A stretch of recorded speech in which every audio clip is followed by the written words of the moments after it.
জীবনের এই মুহূর্তটা যে কত কষ্টের, যে এই জিনিসটা ব্যবহার করে সেই বোঝে। আমার বিয়ের বয়স 11 বছর। যখন বিয়ে হয়েছে তখন আমার শ্বশুর প্রতিদিন মাত্র একটি ইনসুলিন নিতেন, মানে একবেলা ইনসুলিন নিতেন। কিন্তু বছর যেতে যেতে তার এমন অবস্থা হয়েছে যে এখন 3 বেলায় তাকে ইনসুলিন নিতে হয়। দেখুন একা একা নেওয়া, এটা তো মানে খুবই কষ্টকর। আমার দেখে আমার এমন লাগছে যে বলে বোঝানো যাবে না। উনি তো মানে অলওয়েজ নিচ্ছে 3 বেলা। তো এখন বেশি ইদানিং অসুস্থ হয়ে গেছে।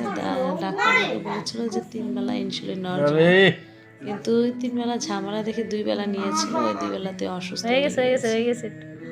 দেখুন এটা কে পারবেন? আমার মনে হয় না যে আমার দ্বারা এটা কখনো সম্ভব, কিন্তু একা একা দেখুন প্রতিবারে এই বৃদ্ধ বয়সে নিচ্ছে। আজকে আমার শ্বশুরের শরীরটা খুবই অসুস্থ ছিল, সে বসতে পারছিল না আর কি। তখন আমার 2 মেয়ে পেছন থেকে ওর দাদাকে ধরেছে, মানে ওর দাদা যাতে সুইটা দিতে পারে। তাই এই মুহূর্তটা আপনাদের সাথে শেয়ার করলাম। কার কার ঘরে বাবা মার এই অবস্থা অবশ্যই কমেন্ট বক্সে জানাবেন।